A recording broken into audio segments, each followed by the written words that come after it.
po and good morning to everyone. Thanks for joining us today. It's a Friday po, end of the week.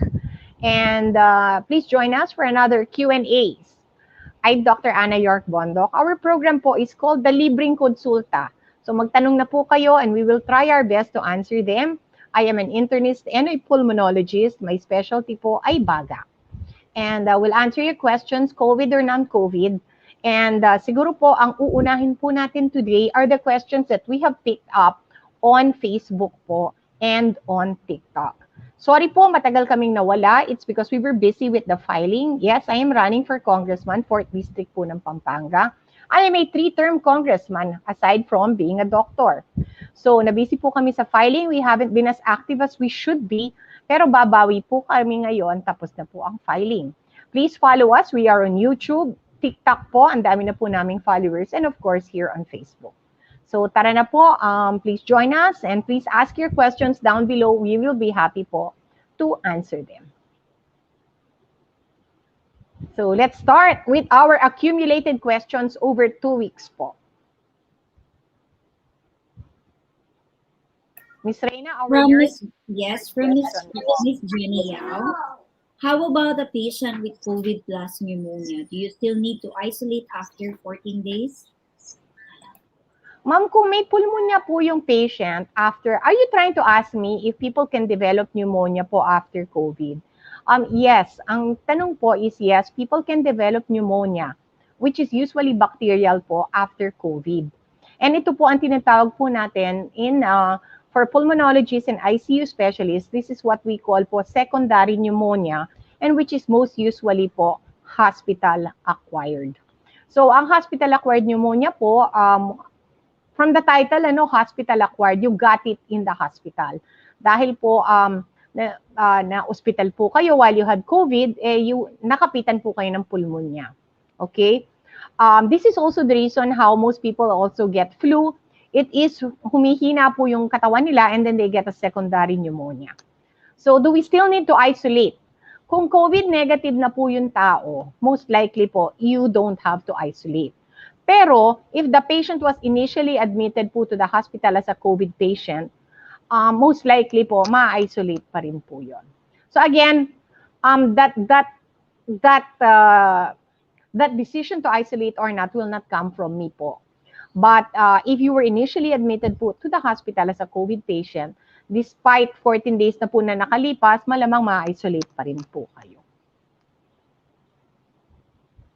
Kasi po, you started from COVID. Ang you can actually leave the isolation po. Ang classification po nito would be a complicated case. Hindi na po ito mild or moderate. The people who can leave the isolation after 14 days po are usually the mild cases. Yung naalagaan lang po sa bahay.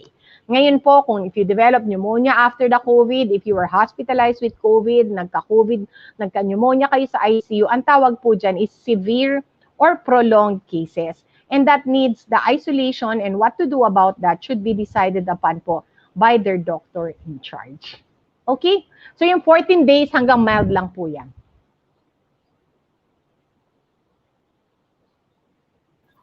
Another question from Ms. Shirlene Cervantes. Ma'am, tanong ko lang po, paano po pag after ng vaccine, then nagkasakit ka same as COVID, need ba talaga i-swab agad? Actually, there are 2 issues here. Okay? Dalawa po ang tinutuldok niyong issues. Number 1 is you develop symptoms, COVID symptoms after the vaccination. And the number 2 question is, do you need to be swabbed? Okay. So, number 1 question, can you develop COVID after the vaccine? Lalo na po kung first dose, the answer is yes. Paano yun, no? For example, sumakay ka ng tricycle, papunta po dun sa vaccination center ng inyong barangay na nandun po sa isang gym. Sumakay ka po sa tricycle ni Kuya. Si Kuya po ay may COVID. Naubuhan ka ni Kuya. So that's day 0, no? Pagdating mo sa vaccine center, natural, you're okay. Kauubo lang ni Kuya like mga 5 minutes ago. So na-check up ka, na-BP ka, lahat na bakuna. Okay, uwi ka na ngayon sa bahay. After 5 days, patay, inuubo ka na, ninalagnat ka na. So that is what we call po, yes, you can develop COVID after a vaccine. Kasi hindi naman ho natin alam kung anong nangyari like minutes before you got vaccinated. Okay? So it's possible. Number 2, should you be swabbed? Ang ano po doon is not everyone should be swabbed. Wala pong requirement na iswab po ang isang tao with COVID symptoms. Kung papayag po yun na madiretso na po ang ma-isolate. Okay? Halimbawa, pinuntahan ka ng barangay mo, ate, si tricycle driver po ay na-positive. Kumusta po kayo? Nalaman ho nila that you rode in the tricycle, okay? So they ask you, ate, kumusta ka na? Nako, inuubo na ako at linalagnat. So, what you can do, you can isolate yourself immediately. No need na pong ma-swab. Kasi, isolated ka ni. Okay? Ngayon, if you are getting worse, halimbawa, hindi na po mild, nagiging moderate na po, bumababa na po yung oxygen nyo, then, it's possible po na kayo po ay mas-swab before going to the hospital. Pero kung sobrang mild lang, let's say, konting-konti lang yung ubo nyo, konting-konti lang po yung lagnat nyo and you feel okay, then you should be isolated lang po sa inyong kwarto. Should your family be isolated? In my answer, yes. Your family should be isolated also. Should you be swabbed and your family should be swabbed? If you choose to be isolated, you don't need to be swabbed. Pero kung meron hong nagkakaroon na po ng grabing simptomas or if you're getting worse or anyone in your family, then you should be swabbed. Pero hindi po automatic. Kung pumayag po kayo ma-isolate, okay na po yun. So I hope that answered your question. Pero marami pong LGU na iba ko ang pag-iisip. Sa akin po, that is the way we do it. Okay, from Ms. Nea and Tag-at, Doktora, kailangan po bang ipaswab test kahit second gen lang siya at no symptoms of COVID felt? Ano yung second gen, Doktora? Ito po, no, halimbawa, okay, si tricycle driver. Puntahan na natin yung isa. Si tricycle driver, nagkaroon ng simptomas at na-swab. Okay, yung nanay mo, sumakay dun sa tricycle na yon. Okay, so si mommy first gen, ikaw second gen. Okay? There's actually no need to isolate, to swab even mommy. As long as mommy agrees to be isolated. Ngayon, kung magkaroon na po ng simptomas si mommy, then the family of mommy should be isolated. Okay? So the second gen doesn't need to be swabbed.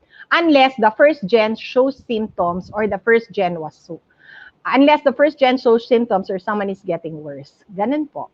So kung pumayag po yung buong family ni mommy na ma-isolate, including the kids, mommy is the first gen, kids are the second gen, wala pong kailangan ma-swab doon as long as ma-isolate sila. Ngayon, kung ayaw pong magpa-isolate si nanay, then that's the time that the swabbing will be discussed. Pero, sa panahon po ng Delta, positive or negative yung swab, if you are truly a first generation close contact, then you need to be isolated.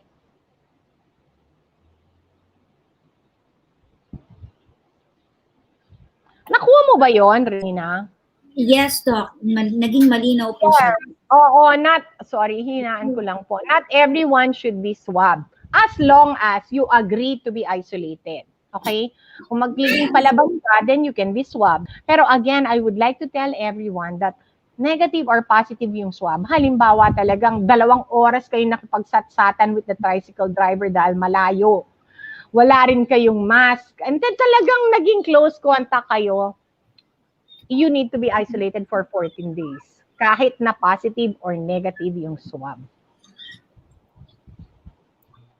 Second gen, pwedeng hindi unless may nangyayari kay first gen.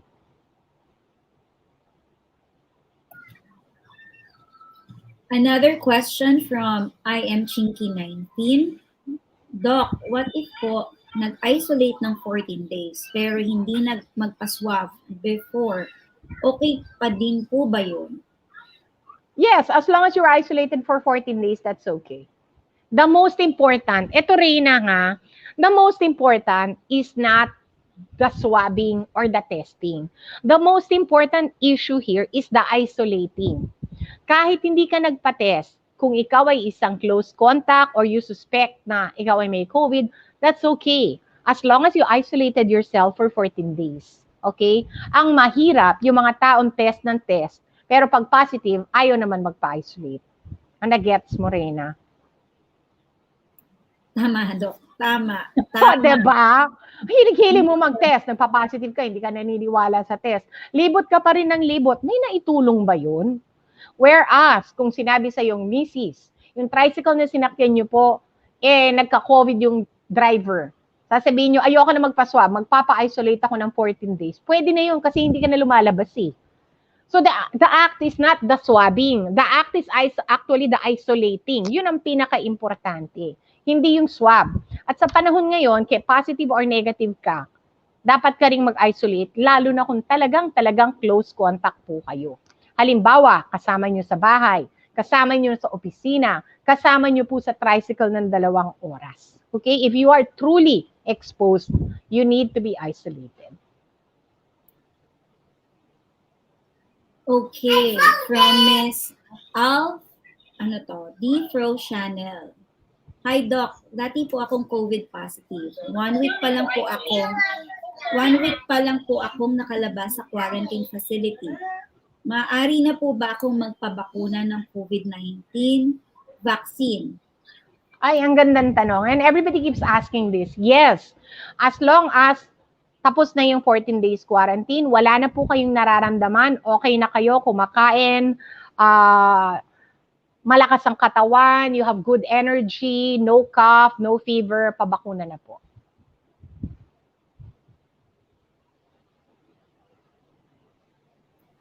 From Miss Captain Rain 0811, Doktora, I just hope masagot niyo po ako. Kasi yung husband ko po is nagka-COVID last June 2021 pa po. Pero until now, he's suffering na parang nangihina, pero hindi naman po. Why would you say hindi naman po kung talaga nanghihina yung tao? Ma'am, there is the phenomena po talaga ng long COVID, whereas people feel very weak, some people remain coughing, some people remain on oxygen po, at meron talagang tao pong hinahabol ang kanilang hininga. My best advice, pa-check up po ng mabuti si Daddy because meron po talaga mga nanghihina months after their COVID recovery. Okay? Best advice, pa-check up.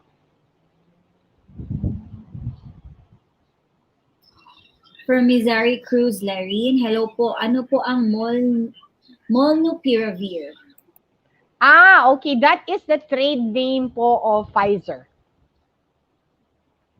Wait lang i-check ko lang po. Baka mali po. Let me check that. There are 2 possibilities. Opo. Let me check lang po, ha? Pakiulit lang, please. I cannot read it. Molnupiravir. Oh, okay.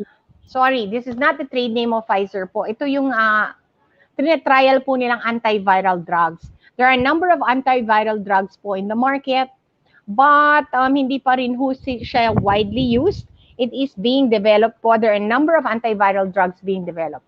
I would like to tell you this, ha? Ano ang mas mabisa? Antibacterial or antiviral? Ikaw, Reyna.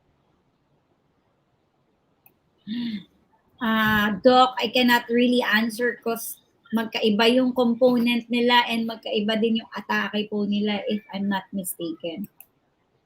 Okay. My answer to this, antivirals don't, as a rule, work that well compared to antibiotics. Kasi talaga antibiotics, wipe out talaga nila yung ang tindi talaga na antibiotic, which is, normally we think of it as antibacterial, okay? So there are really very powerful antibacterial drugs on the market which had been developed since penicillin. Ang antiviral po talaga is notoriously, works. If you notice, nobody has been able to kill the HIV despite numerous antivirals na po na ginawa po on the market. Kaya may HIV pa ngayon eh. So, yes, these are one of the new antiviral drugs, pero keep in mind, sa tinagal-tagal ko na pong doktor, it's like even herpes, ang hirap po eh. They really cannot wipe it out. They will, like valacyclovir and things like that, nagkakaroon pa rin po ng herpes zoster, ganun po. they are notorious, viruses are notoriously hard to kill. Yun.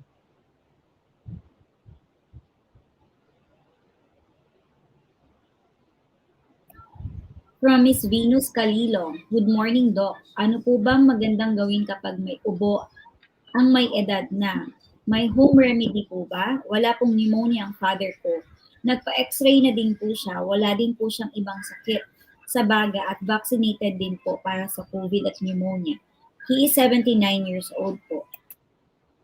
Ang tanong ko, how long has he been coughing? Are we talking about a chronic cough here? Was he a smoker? Does he have GERD po, gastroesophageal reflux disease? And another possible po is asthma. So, my best advice po, no, ang dami pong causes of chronic cough. I mentioned a few, COPD, emphysema, asthma, GERD, gastroesophageal reflux. Meron din pong reactions ng gamot, antihypertensives can cause chronic cough.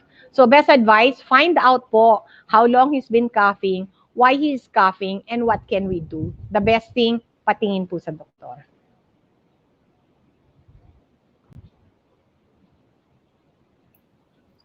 Good day po. Ask ko lang po if pwede bang kumain before the liver ultrasound? Ang alam ko hindi. The best thing that you should do po is talk to your physician po on the requirements. Hindi naman po kayo mau-ultrasound without without instructions. Ang alam ko po ang liver and abdomen CT scan, yes, no food. Pero I am not certain about the liver. So the best thing to do is to ask the ultrasound po. Hindi ba sinabi sa inyo yun nung nagbayad kayo? Okay, from Miss Remedios Nogoy Jeronimo. Tama po, kailangan talaga i-isolate kahit hindi na swab. Yes, thank you Ma'am Remedios. The action is actually, what is important? Is it important to be swabbed or is it important to be isolated? It is important to be isolated. Kasi that is what will stop the COVID. Kasi remember, there are false negative swabs. Pwede hong negative, pero actually may COVID kayo. So the swab is not the end all and the be all. When in doubt, isolate. Okay, from Mr. Jonathan Tarinque Budlong. Hello, Doc. Ask ko po sana, ano pwede sa mga patients na bronchi ecstatic para mabawasan ang pag-produce ng phlegm? Salamat po. The term po is bronchiectasis. What is bronchiectasis? Ito po yung chronic, may chronic na nangyayari po. What's chronic? Long-term. There's a long-term infection po sa inyong baga and it's a long-term problem. Some people po are treated with long-term and rotating antibiotics. I used to have people with bronchiectasis po. Best advice, consult a pulmonologist.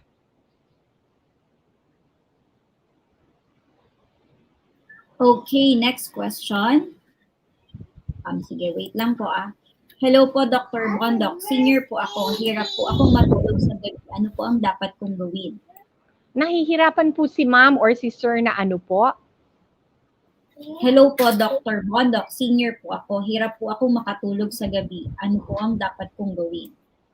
Nako, that is really a big problem nowadays. In fact, nung nag-post po ako ng insomnia, it became one of the most, parang ang dami talaga nag-pass on.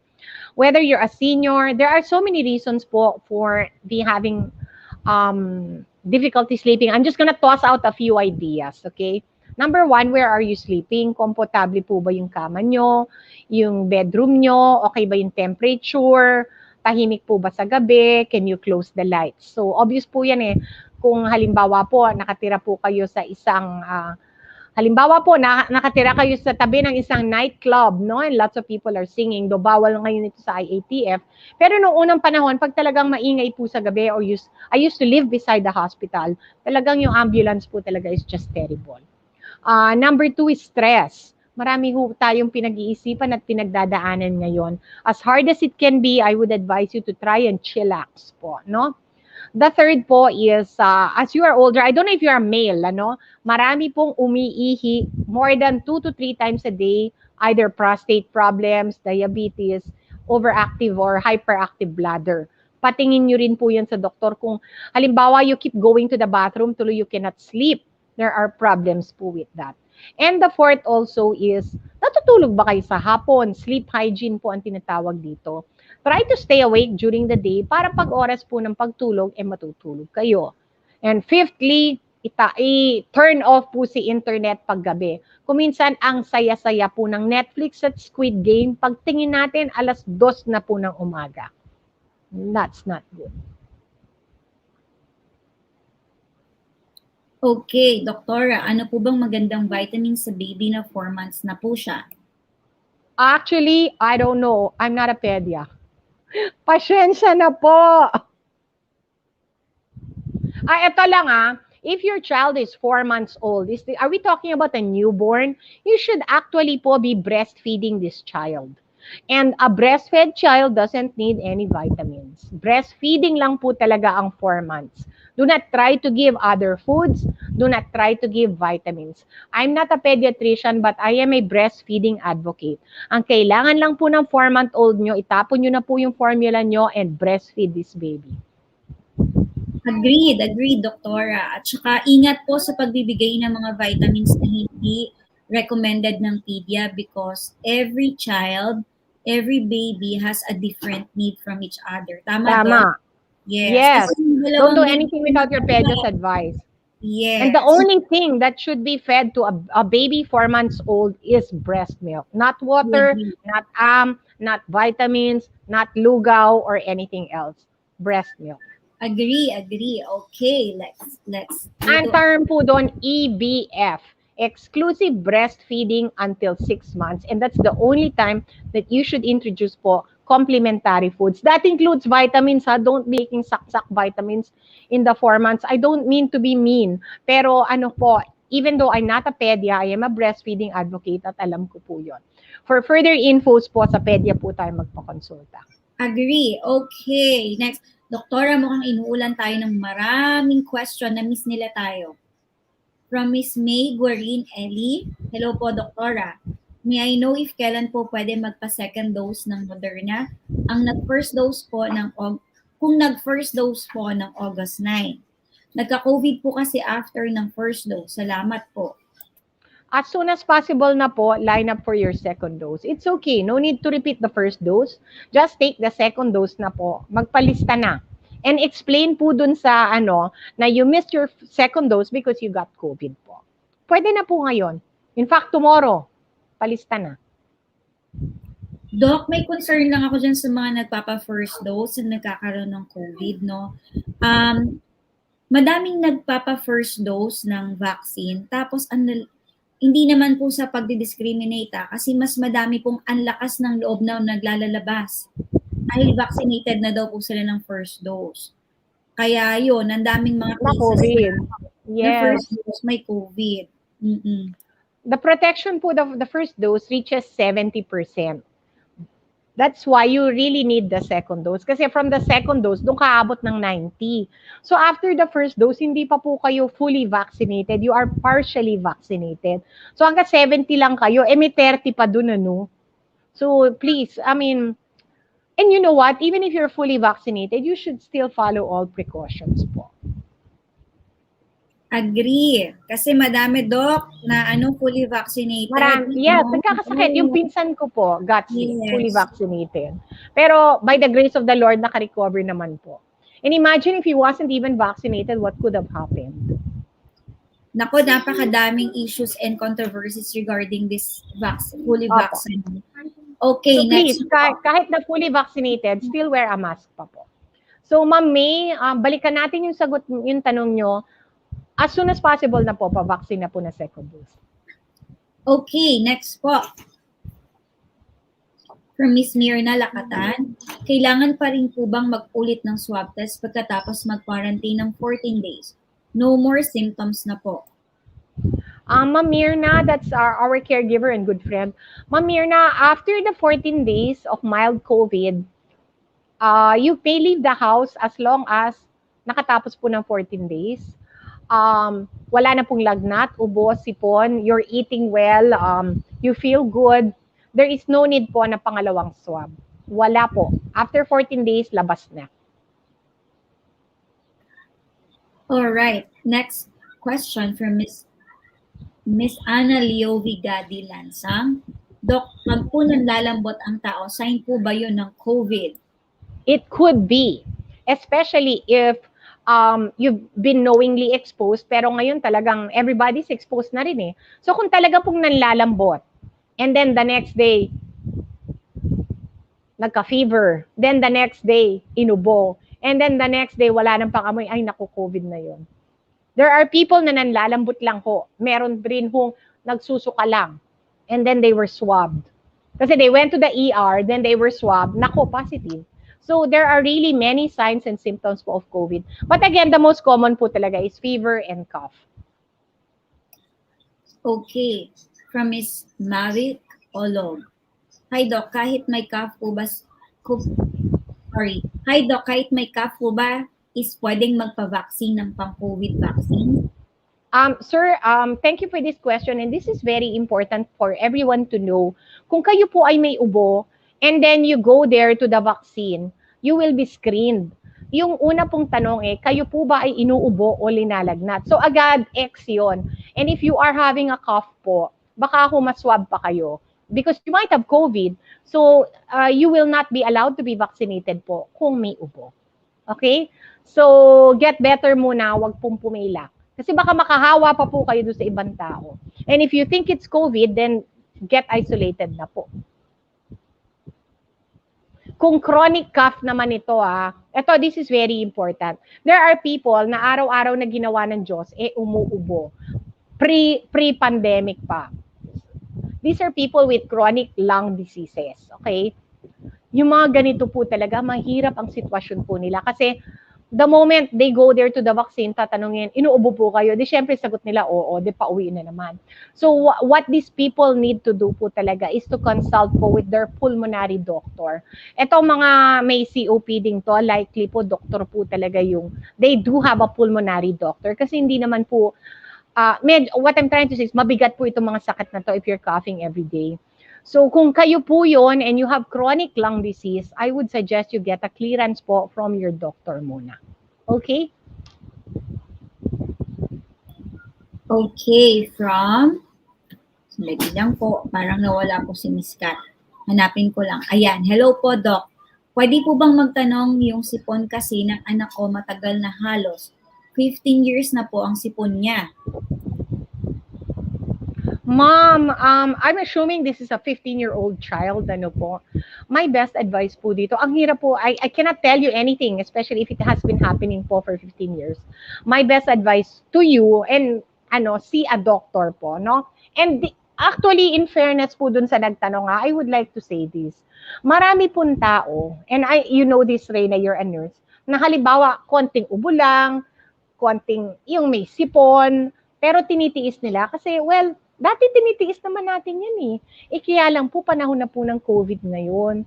So, if anyone has a sipon talaga, may ex talaga yun, they can never go to work. So, best advice talaga, patingin po talaga. Kasi dati, meron tayong mga tinitiis. Like, inuubo-ubo, ganon, smoker's cough, COPD cough, ganon.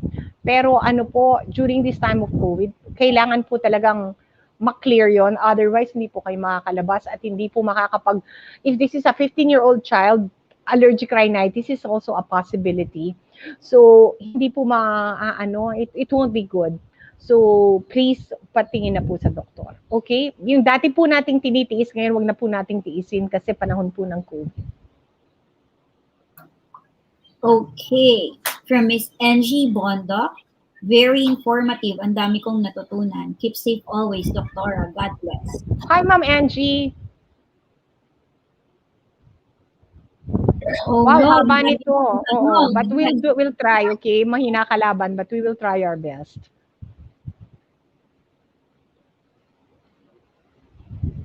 From Miss Yam Sniper, good morning, Doc. Ano po ba yung pagkatapos kumain nag-hot flushing? Tapos lalamigin po ako.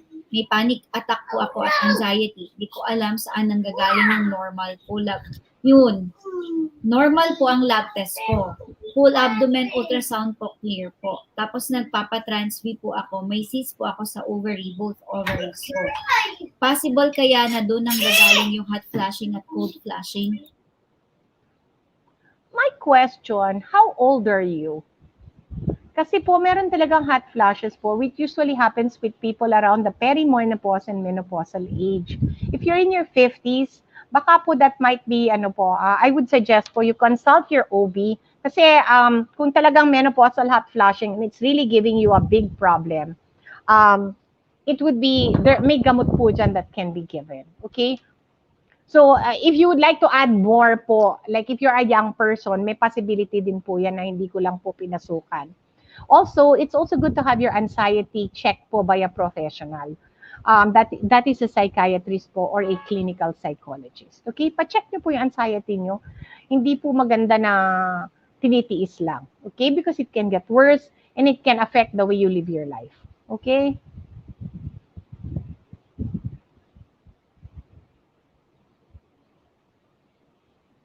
From Miss Lynette de la Cruz, good morning po, Doktora. Palagi po akong parang pakiramdam ko ay mag-outbalance ako. May cholesterol po ako at may hemangioma sa liver. At may fatty liver po ako. Ano po kaya pwede kong gawin? Ma'am, my best advice to you, ang dami niyo pong comorbidities. What are comorbidities? Sakit po that are long-term. This includes the cholesterol, the fatty liver, and the hemangioma. My best advice po, since liver po yung problema, gastroenterologist po yung kailangan nyo or a good internist. Ang hirap po talaga to tease out the problem from a 10-minute question. My best advice, see your liver specialist po. Kasi, and what gamots are you drinking? Kasi baka po yun din po, no? So all of that must be assessed po in a clinic visit. But thank you for asking this and I hope that you get better soon. From Miss Rolly Bondoc, good morning, Doktora. Tanong ko lang po, pwede po bang maligo pag may sinat? Salamat po. God bless po. It's almost 12 o'clock, so we'll be doing our last question after Mr. Rolly. Ako advice ko, sir, kung may sinat ang isang tao, don't take a bath. Magpapunas na lang po until your temperature goes back to normal. Alright, last question. From Miss Cindy Relia Jane Elevazo. Good day po. Nagka-COVID po ako. Nagpa-x-ray ako twice. Okay naman po ang x-ray result. Pero mag 1 month na may ubo pa din. Nakakahawa pa rin ba po yung ubo ko kahit naka-isolate na po ako ng 3 weeks? May GERD or GERD at may allergic rhinitis. Kapag po may konting pag-cough po, pwede na po bang magpa-COVID vaccine? Ilang days or months po pwedeng magpa-vaccine? Alam mo, these are very difficult questions to answer. And this is actually a very difficult case po to assess. Kasi po, cough after COVID is very difficult. Kasi, I have seen and treated cough after pneumonia. Okay, I'll talk about cough after pneumonia. Kasi COVID is a form of pneumonia po. Viral lang po in origin, ano? But when somebody gets pneumonia po or matinding upper respiratory tract infection, posible po talaga na mairita po yung mga bronchi from the sipons, from the phlegm, and just from the infection itself. They can be very irritable. Yun po yung tinatawag namin na irritable bronchi after an infection. And it can really cause cough for a really long time. So, ang best advice, tapos meron pa ho kayong other cough-causing illnesses that includes GERD, which is, for those who don't know, gastroesophageal reflux disease. Yung umaakyat po yung asido mula sa tiyan at naiirita po rito that can cause coughing. And also po, yung allergic rhinitis can also cause cough kasi bumababa naman po yung sipon from the respiratory sa taas po, no? It's called a postnasal drip. Nakakairita rin po yan and it can cause coughing. So, my best advice po sa inyo, no, lalo na po naka 3 weeks na po kayong isolated, kailangan po kayong ma-assess talaga na isang doktor. Kasi you have multiple reasons po for coughing.